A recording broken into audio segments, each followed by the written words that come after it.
పసితనంలో బుద్ధావతారంలా ఉండే పిల్లల్లో కొంతమంది టీనేజ్లోకి వచ్చాక గాడి తప్పుతూ ఉంటారు. ఒంట్లో ఓవైపు హార్మోన్ల ఉధృతి, మరోవైపు తోటి పిల్లల ప్రభావం మూలంగా టీనేజీలో పెంకితనం, మాట వినకపోవటం, నోటి దురుసు, అతిగా అల్లరి చేయటం, మహా చురుకుగా కదలడం వంటి ప్రవర్తనాపరమైన లోపాలు కనిపిస్తూ ఉంటాయి.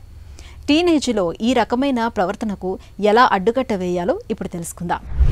టీనేజ్లో జరిగే ఒక ఇంపార్టెంట్ ప్రక్రియ ఏంటంటే, ఇండిపెండెంట్గా ఉందామనే ఆలోచన వాళ్ళకు ఉంటుంది. కానీ కంప్లీట్గా ఇంకా వాళ్ళ ఉద్వేగాలు నియంత్రించుకోవటం అండ్ పర్ఫెక్ట్గా 360 డిగ్రీ థింక్ చేయగలిగే కేపబిలిటీస్ అప్పుడప్పుడే డెవలప్ అవుతూ ఉంటాయి. కంప్లీట్ మెచ్యురేషన్ జరగదు. వాళ్ళకి ప్రీఫ్రాంటల్ కార్టెక్స్ అంటారు, అది ఇంకా మెచ్యూర్ అవ్వదు. సో ఏదన్నా ఒక చిన్న ఉద్వేగం కలిగితే ఉద్వేగాలు, ఫీలింగ్స్ ఇవన్నీ విపరీతంగా ఉంటాయి. కానీ వాటి నియంత్రణ కేపబిలిటీస్ ఇంకా కంప్లీట్ మెచ్యురేషన్ జరగదు. జరగనందుకు వాళ్ళ ఫీలింగ్స్ని, ఉద్వేగాల్ని విపరీతంగా ఎక్స్ప్రెస్ చేస్తారు. అది అవతల పేరెంట్స్కి అది యాంగర్ లాగా, లేకపోతే నెగిటివ్ బిహేవియర్ లాగా కనిపిస్తుంది. అండ్ దానికి వాళ్ళిద్దరి మధ్య కాన్ఫ్లిక్ట్ స్టార్ట్ అవుతాయి. సో దీంట్లో ఫస్ట్ పేరెంట్స్ గమనించుకోవాల్సింది ఏంటంటే, ఈ టీనేజర్ కంప్లీట్గా చిన్నపిల్లవాడు కాదు. అన్ని రకాలుగానే మన మీద డిపెండెంట్గా ఉన్న పిల్లలు ఇండిపెండెన్స్ కోసం మూవ్ అవుతున్నారు. ఈ క్రమంలో వాళ్ళకి కావాల్సింది వెరీ ఇంపార్టెంట్ థింగ్, వాళ్ళ ఫీలింగ్స్, వాళ్ళ ఆలోచనలు వినే ఒక మనిషి నంబర్ 1.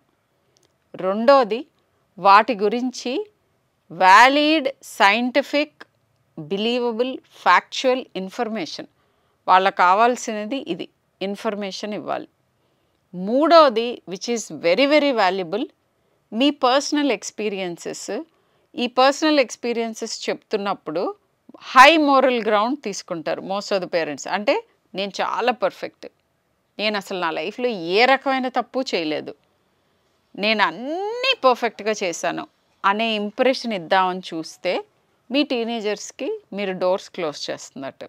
అలా కాకుండా ట్రూత్ఫుల్గా, ఎస్ నాన్న, నేను కూడా ఈ కొన్ని తప్పులు చేస్తూ ఇవి నేర్చుకున్నాను, కానీ నా అప్రిహెన్షన్ ఏంటంటే నువ్వు ఈ తప్పుల మూలన ఈ ఇబ్బందులు పడకుండా ఉండటానికి నాకు తెలిసిన ఫ్యాక్చువల్ ఇన్ఫర్మేషన్ ఇది, పర్సనల్ ఎక్స్పీరియన్స్ ఇది, ఈ రెండింటిని రంగరించి నేను హెల్ప్ చేద్దామని ట్రై చేస్తున్నాను అనే ఈ ఇన్ఫర్మేషన్ లాస్ట్లో ఇవ్వాలి.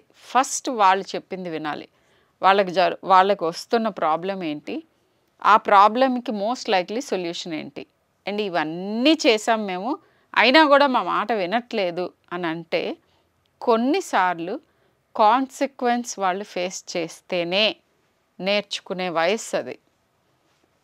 సో కొంతవరకు లైఫ్ థ్రెటనింగ్ ప్రాబ్లమ్స్ రానంత వరకు మీ పిల్లల్ని కాస్త కింద పడనిచ్చి వాళ్ళు హెల్ప్ అడిగినప్పుడు చెయ్యి అందించటం, that is one way of letting them learn.